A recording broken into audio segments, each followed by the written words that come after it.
Morning student, good morning madam.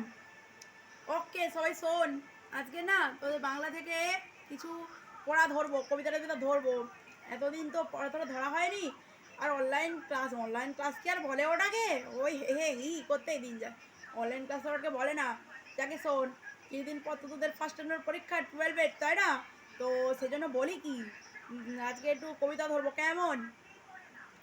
কিরে সীমা বল, ওই তো স্কুলে আছিস, আয় রে এবার, না হলে তো 12 ফোনে বুঝতেই পারছিস একদম, মানে একদম এতে চলে যাবি, সমুদ্রে একদম ডুবে যাবি, খুঁজেই পাবে না তোকে কেউ। মানে বুঝতেই পারছিস এত সিলেবাস এগিয়ে যাচ্ছে তো আমাদের, নাকি? যাকে বল, পড়াশুনো ঠিক মতো করে এসেছিস তো? বাড়িতে কবিতাটা যেগুলো পড়ে এসেছিস তো?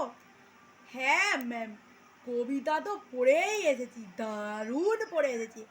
আর ঠিক আছে, তাহলে বাংলা থেকে একটা কবিতা বলতো, শোনা আমাদের। আচ্ছা ম্যাম, ঠিক আছে, বলছি। হ্যাঁ, স্বরচিত কবিতা সেটা হলো এই যে, তোমার আমার যেদিন ফুল সজ্জা, কি তোমার আমার হবে যেদিন ফুল সজ্জা, ঠিক রাত, অর্থাৎ তোমার আমার হবে যেদিন ফুল সজ্জা ঠিক গভীর রাত,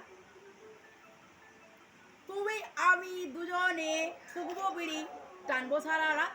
নমস্কার।